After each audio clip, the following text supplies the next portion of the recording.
Why do a majority of biblical scholars believe that Mark was the first gospel to be written? That's the question we're going to address in this video. If you're new to the channel, thanks so much for watching. My name is Ryan Leasure. Now, in the last video, I introduced the synoptic problem, and I explained that solving the synoptic problem is a lot like solving a mystery. One needs to first gather all the relevant data and evidence in order to make sense of how that mystery unfolded. And if you haven't already watched it, I'll put a link to it in the description notes below. And in many ways, that video is foundational for this one and the next two, so you may want to go watch it. Now, as we think about the ordering of the synoptic gospels, let's be reminded of the four main proposed solutions to the synoptic problem that we covered in the previous video. These are the two-document hypothesis, the Griesbach hypothesis, the Ferrer hypothesis, and the Matthean posteriority hypothesis. Notice that three of the four hypotheses place Mark first in their ordering. The lone exception and minority position today is the Griesbach hypothesis, which places Matthew first and Mark third. So the debate is really between either what's called Markan priority or Matthean priority. Virtually no one in church history has argued for Lucan priority. Well, again, as I did in the last video, I'm going to go on an evidence-gathering mission to try and determine which gospel came first. And so in the rest of this video, we are going to explore 5 more pieces of evidence that will help shed light on which gospel may have been written first. So, the first piece of evidence, number 1, Mark lacks much of Matthew and Luke's materials. Now, what do I mean by that? Well, if Mark wrote third, as the Griesbach hypothesis suggests, that would mean that he had all of Matthew and Luke at his disposal when he wrote his own gospel. Yet when he produced his own gospel, relying primarily on their materials, he omitted significant portions of their gospels. He omits, for example, their infancy accounts. He doesn't have an infancy account. He omits their resurrection appearances. He doesn't have any resurrection appearances. He omits much of their teaching materials, like the Sermon on the Mount / Plain, many of the parables, the Lord's Prayer, and so on. Now, the great irony in all of this is that even though Mark omits much of Jesus' teaching material that's found in Matthew and Luke, he calls Jesus the teacher proportionately more than either of those gospels. By my count, he calls Jesus the teacher, or he's addressed as the teacher, 12 times in Mark's gospel. Now, this seems odd, given that Mark did not include most of Jesus' teaching material from his primary sources of Matthew and Luke. And not only does Mark call Jesus teacher a dozen times, he also alludes to his teaching ministry another dozen times as well. This extreme emphasis on Jesus' teaching ministry, while also excluding much of that teaching material from Matthew and Luke, just doesn't seem to compute. Now, some Griesbach theorists have argued that Mark eliminated so much of this material because he was trying to produce an abridged version of their Gospels.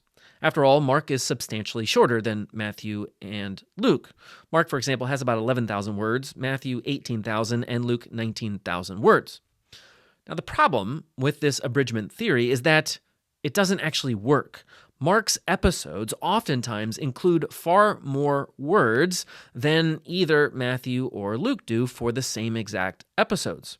Compare the following pericope lengths between Mark and Matthew. In the healing of the paralytic, Matthew uses 126 words compared to Mark's 196 words. In the stilling of the storm, Matthew uses 73 words, while Mark uses 120 words. With the Gerasene demoniac, Matthew uses 135 words, Mark 325 words. In the episode of Jairus' daughter and the woman with blood, Matthew uses 138 words, while Mark uses 374 words. In the death of John the Baptist, Matthew uses 136 words, while Mark uses 248 words. Notice how Mark has a tendency to include more secondary details and therefore more words in his accounts, while Matthew just gives us the bare details. Consider this quote from B.H. Streeter. He says, "Where the two Gospels are parallel, it is usually Matthew, not Mark, who does the abbreviation." Now, there is nothing antecedently improbable in the idea that for certain purposes an abbreviated version of the Gospel might be desired. But only a lunatic would leave out Matthew's account of the infancy, the Sermon on the Mount, and practically all the parables in order to get room for purely verbal expansion of what was retained. On the other hand, if we suppose Mark to be the older document, the verbal compression and omission of minor details seen in the parallels in Matthew has an obvious purpose, in that it gives more room for the introduction of a mass of highly important teaching material not found in Mark. Now, not one to mince words, Streeter argues that it makes much more sense to see Matthew abridging the details in Mark's episodes in order to save space for his extra materials that he might want to include, things like infancy accounts, Sermon on the Mount material, and many of his parables. Now, Mark also has a tendency to be redundant. Another example of how he oftentimes uses more words than what is typically necessary. Consider the following example when Jesus healed many. In Mark, he begins with, "That evening, at sundown, they brought to him all who were sick or oppressed by demons." Now, at sundown is redundant. He just said it was evening. He didn't need to also say at sundown. So what does Matthew do here? He just includes the first part of that phrase, that evening. He doesn't mention anything about the sun. And what about Luke? He only mentions the sun setting, but nothing about it being the evening. In other words, neither Matthew nor Luke included a redundant expression like Mark. Consider another example where the disciples were plucking grain on the Sabbath. Responding to the Pharisees who took issue with this, in Mark 2:25, Jesus says, "Have you never read what David did when he was in need and was hungry?" That phrase, "when he was in need," is a redundancy. He could have just said, "when he was hungry." In fact, that's what both Matthew and Luke say. They don't have the redundancy. Mark's many redundancies led Robert Stein to remark, "It is difficult to think that Mark chose to eliminate such material as the Beatitudes, the Lord's Prayer, and the birth narratives, but chose the use of redundant expressions." Okay, so if Mark wrote third, it doesn't look like he's trying to abridge Matthew and Luke, since he frequently adds more words to the same passages. Nevertheless, it's abundantly clear that he lacks much of the same important materials that are found in Matthew and Luke, such as the infancy accounts, resurrection appearances, lots of teaching materials, parables, the Lord's Prayer, and so on. Now, the second piece of evidence that we will consider is that Mark adds very little material not also found in Matthew or Luke. In other words, he has almost no unique material that's not also found in one of the other Gospels. So what unique material does he have? Well, he has the brief episode where Jesus' family thought that he was out of his mind. He has one parable, the parable of the seed growing, two miracles involving saliva, and the episode of the young man who flees naked at Jesus' arrest. That's not much. Now, other than the parable of the seed growing, the rest of Mark's unique material is a bit strange or potentially embarrassing. Consider the healing of the blind man at Bethsaida in Mark 8. It reads, "And they came to Bethsaida, and some people brought to him a blind man and begged him to touch him. And he took the blind man by the hand and led him out of the village. And when he had spit on his eyes and laid his hands on him, he asked him, 'Do you see anything?' And he looked up and said, 'I see people, but they look like trees walking.' Then Jesus laid his hands on the eyes again, and he opened his eyes. His sight was restored, and he saw everything clearly. And he sent him to his home, saying, 'Do not even enter the village.'" Now, this miracle is a bit strange and potentially embarrassing for a couple of reasons. One is that Jesus uses saliva as an aid to perform his miracle. Neither Matthew nor Luke include any miracles involving saliva. And as we just saw a moment ago, Mark has 2 of these miracles. Now, the use of saliva could have potentially sent the wrong message to the audience of Matthew and Luke. There is some indication that saliva was sometimes used in magic, but even beyond that, it suggests that Jesus might not have had the power within himself to perform the miracle, and so he made use of some sort of aid, like saliva. Now, this material in particular is unique in that the miracle required 2 steps, since the man was not completely healed after the first attempt. So again, one could potentially get the impression that Jesus lacked enough power here to heal the guy at once after the first try. Now, I certainly don't think that's true. I think Jesus was teaching a lesson here to his disciples about how they were progressively coming to see him and understand him more clearly in stages over time. And so, this raises the question, is it more likely that Mark wrote last, omitted the infancy accounts, resurrection appearances, Sermon on the Mount, Lord's Prayer, and most of the parables from Matthew and Luke, only to add some of these rather obscure accounts and miracles like the one we just read about that required multiple steps for healing?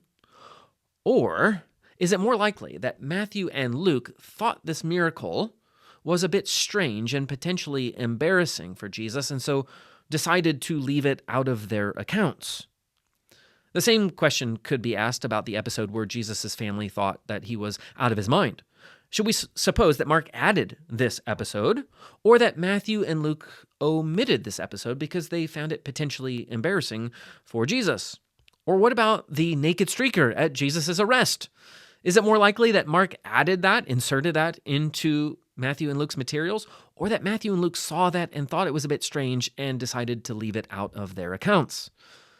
Well, the overwhelming majority of scholars are persuaded that it makes much more sense to say that Mark came first here. After all, if Mark did use Matthew and Luke, it's hard to see why he even chose to write his gospel in the first place at all, since he adds almost no new material. It's a lot easier to make sense of how Matthew and Luke used Mark's material. They left out some of the potentially embarrassing stuff, but then used him as a basic framework and then added to that with birth accounts, resurrection appearances, teaching materials, and so on. Now, the third piece of evidence is that Mark has harder Christological readings. Now, what I mean by that is that Mark's material occasionally presents Jesus in a way where he appears less divine or majestic compared to how he is presented in Matthew or Luke. In other words, there are certain aspects of Mark's presentation of Jesus that would have been difficult for early Christians to accept. Consider the episode of the rich young ruler. Look at Mark 10:17-18. And as he was setting out on his journey, a man ran up and knelt before him and asked him, "Good teacher, what must I do to inherit eternal life?" And Jesus said to him, "Why do you call me good? No one is good except God alone." Now, this passage is potentially incriminating of Jesus for 2 reasons. One, it could imply that Jesus isn't good, and second, it could imply that Jesus isn't God. Now, consider Matthew's version. And behold, a man came up to him, saying, "Teacher, what good deed must I do to have eternal life?" And he said to him, "Why do you ask me about what is good? There is only one who is good." Now, notice how Matthew's version avoids any of the embarrassing details in how he phrases the man's question and Jesus' response. So what seems more likely here? That Mark read Matthew's account and modified it so as to call into question Jesus' goodness and deity, or that Matthew had read Mark's account and rephrased the exchange so as to avoid people taking it the wrong way. Consider another example when Jesus was rejected at his hometown of Nazareth. After Jesus had taught in the synagogue, the crowds responded in Mark 6:3-5. "Is not this the carpenter, the son of Mary, the brother of James and Joseph and Judas and Simon? And are not his sisters here with us?" And Jesus said to them, "A prophet is not without honor except in his own hometown, and among his relatives, and in his own household." And he could do no mighty work there, except that he laid his hands on a few sick people and healed them. Notice how Mark phrases that yellow text. He could do no mighty work there. In other words, it seems as if Jesus lacked power. But notice how Matthew phrases it. It's not that he could do no mighty works there. It's just that he did not do many mighty works there because of their unbelief. In other words, in Matthew, the reason Jesus didn't perform miracles was because of his choice alone, unlike in Mark, where it seems as if Jesus was potentially hindered. So which seems more likely? That Mark saw Matthew's text and modified it so that Jesus lacked ability, or that Matthew saw Mark's text and rephrased it so as to avoid people thinking Jesus lacked power. Consider another example in Mark 1 and Luke 4, where Jesus casts out the demon in the Capernaum synagogue. In Mark 1, we read that as Jesus rebuked the demon, verse 26 reports that the ensuing event was quite violent. It says that the unclean spirit, convulsing him and crying out with a loud voice, came out of him. When Luke reports the same event, he makes sure to note that the demon came out of him, having done him no harm. Luke's account gives the impression that the demon couldn't even put up a fight against Jesus, whereas Mark's violent description might suggest that he did. Similarly, Mark 9 and Matthew 17 report the account of Jesus healing the boy with the unclean spirit, whom the disciples could not help. Again, notice the violent nature of the exorcism in Mark 9. After Jesus rebuked the demon, Mark writes, and after crying out and convulsing him terribly, it came out, and the boy was like a corpse, so that most of them said, he is dead. But notice how Matthew reports the same exorcism.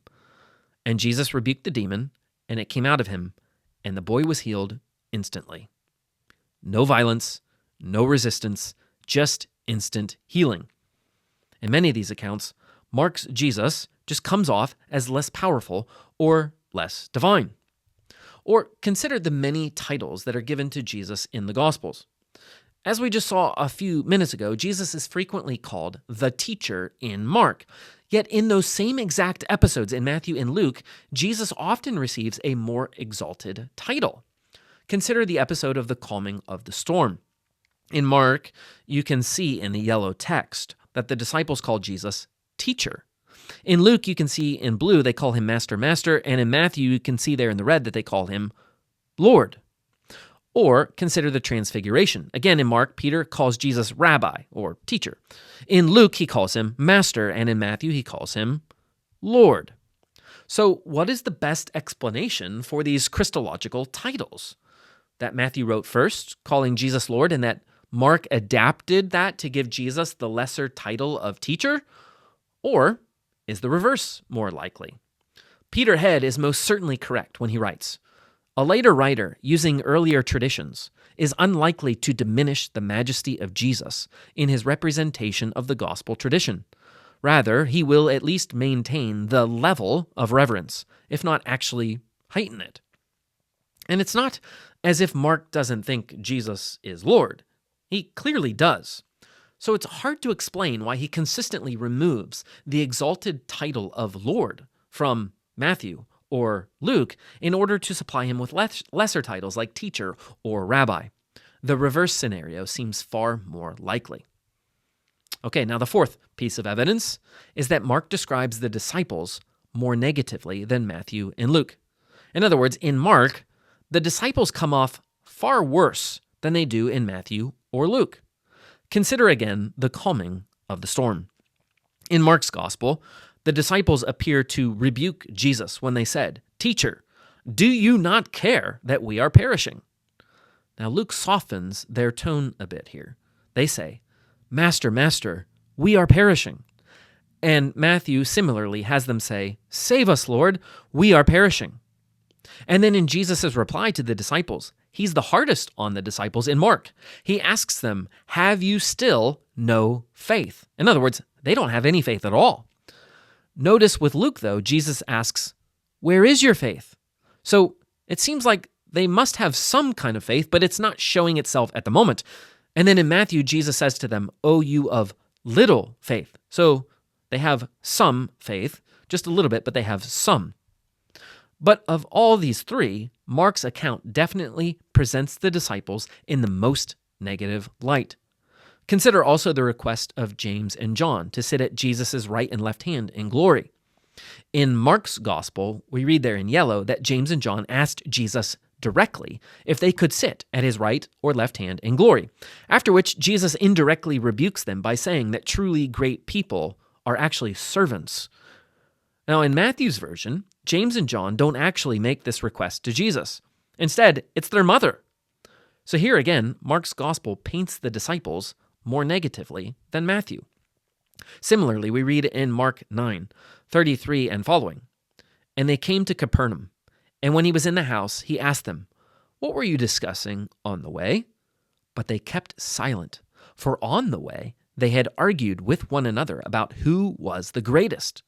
And then Jesus goes on to say that if anyone wants to be first, they should be a servant. And then he says, "Whoever receives a child in his name receives him." Here in Mark's account, the disciples come off pretty bad, as they are arguing which of them was going to be the greatest, or is the greatest. But notice how Matthew phrases it. He begins, "At that time, the disciples came to Jesus saying, 'Who is the greatest in the kingdom of heaven?'" Now notice they aren't arguing amongst themselves about which of them was the greatest. They're just asking a sincere question. Or consider the many times in Mark where the disciples are said to be ignorant or to not understand something. On one occasion, as they were in the boat, Jesus told the disciples to watch out for the leaven of the Pharisees. Now, the disciples completely misunderstand Jesus' point, and they think that he's talking about real bread. And then at the end of Mark's account, Jesus said to them, "Do you not yet understand?" But notice how Matthew's account ends. "Then they understood that he did not tell them to beware of the leaven of the bread, but of the teaching of the Pharisees and the Sadducees." So in Mark's account, they still lack understanding. In Matthew's account, they understand. Or consider the episode where the disciples ask about the coming Elijah. In Mark 9, it reads, "And they asked him, 'Why do the scribes say that first Elijah must come?' And he said to them, 'Elijah does come first to restore all things. And how is it written of the Son of Man that he should suffer many things and be treated with contempt? But I tell you that Elijah has come, and they did to him whatever they pleased, as it is written of him.'" In other words, the disciples are confused about this, and there doesn't appear to be any resolution to their confusion. But notice how Matthew concludes the same account there in red. "Then the disciples understood that he was speaking to them of John the Baptist." So the question remains, what makes more sense? That Mark used Matthew's positive accounts of the disciples and consistently adapted them to make the disciples look worse and come off more negatively? Or that Matthew modified Mark's account so as to make the disciples appear more positively? Most scholars are convinced of the latter. And so now, number 5, our last piece of evidence is that the testimony of the early church is inconclusive. Now, this piece of evidence is a bit different than the previous 4, in that the testimony of the early church is evidence typically offered in support of the Griesbach hypothesis and Matthean priority. My point here, however, is that I don't think that evidence is as strong as they make it out to be. Now, to be sure, Matthean priority was the consensus view of the early church and remained as such till the 18th and 19th centuries. Nevertheless, I am not persuaded that the evidence from the early church is as conclusive as some make it out to be. Consider Irenaeus' statement on gospel ordering. Around the year 180, Irenaeus is the first church father on record to comment on the ordering of the Gospels. He writes, "Matthew also issued a written gospel among the Hebrews in their own dialect, while Peter and Paul were preaching at Rome and laying the foundation of the church. After their departure, Mark, the disciple and interpreter of Peter, did also hand down to us in writing what had been preached by Peter. Luke also, the companion of Paul, recorded in a book the gospel preached by him. Afterward, John, the disciple of the Lord, who also had leaned upon his breast, did himself publish a gospel during his residence at Ephesus in Asia." Notice Irenaeus' order of Matthew, Mark, Luke, and John. Irenaeus agrees with the Griesbach view that Matthew came first, but he disagrees with Griesbach in saying that Mark came second, not Luke. So Irenaeus doesn't agree completely with Griesbach, just that Matthew came first. Yet I also want you to notice that Irenaeus says that the first gospel to be written was written among the Hebrews in their own dialect, which most scholars take to mean the Aramaic language. The problem, of course, with that statement is that Matthew, the Matthew that we possess, was written in Greek, not Aramaic. So whatever text Irenaeus may be referring to here, it's not the same exact one that we currently possess today. As I argued in a previous video on Matthew's authorship, and I'll put a link to this in the description notes below, I think a case can be made that the first version of Matthew's gospel was written in Aramaic for a Jewish audience. Only later was that gospel translated into Greek for a much broader audience, and during that translation process, it was reworked so as to incorporate Mark's gospel.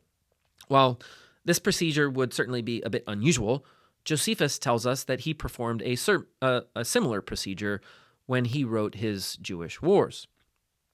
Now, other church fathers, like Origen, follow the same ordering as Irenaeus, with Matthew, Mark, Luke, and John. And this does appear to be the standard order in the early church, which explains why they're placed in that order in our New Testaments.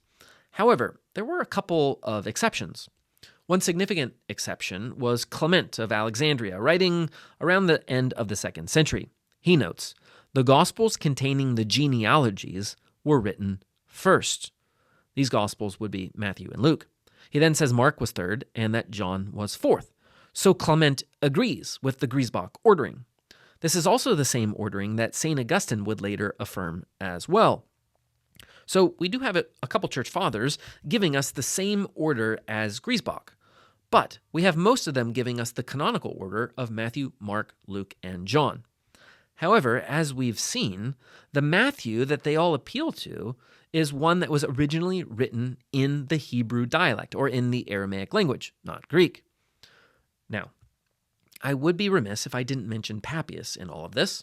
After all, Papias is the earliest surviving voice on gospel authorship that we currently possess.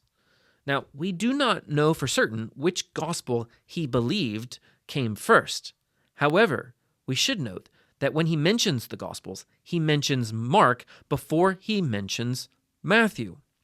And not only does he mention Mark before Matthew, he notes that Mark was based upon Peter's eyewitness testimony, not based on Matthew and Luke's Gospel, which is what the Griesbach hypothesis suggests. Now, if Papias is to be trusted, and Mark was based on Peter's telling of things, then Mark is not based upon Matthew and Luke's Gospels. In other words, Papias's order of placing Mark first and then claiming that his Gospel was based on Peter's eyewitness testimony supports the view that Mark actually came first. So while the early church does favor Matthean priority on the whole, our earliest source in Papias appears to contradict it. Thus, I don't think the evidence from the early church is as conclusive as Griesbach theorists make it out to be. So, in summary, this video explored 5 pieces of evidence in an attempt to determine which gospel was written first. The first piece of evidence was that Mark lacks much of Matthew and Luke's materials. Second, Mark adds very little material not also found in Matthew or Luke. Third, Mark contains harder Christological readings. Fourth, Mark describes the disciples more negatively than Matthew and Luke. And fifth, the testimony of the early church is inconclusive. All this evidence leads most biblical scholars to conclude that Mark was the first written gospel.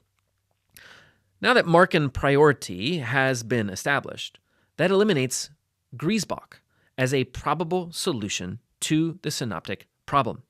So 3 hypotheses remain, each of which maintains Markan priority. In the next video, we're going to explore the 2-document hypothesis and consider whether or not Matthew and Luke relied on the so-called Q source. So thanks so much for watching. Please be sure to hit like and subscribe, and I will see you in the next video.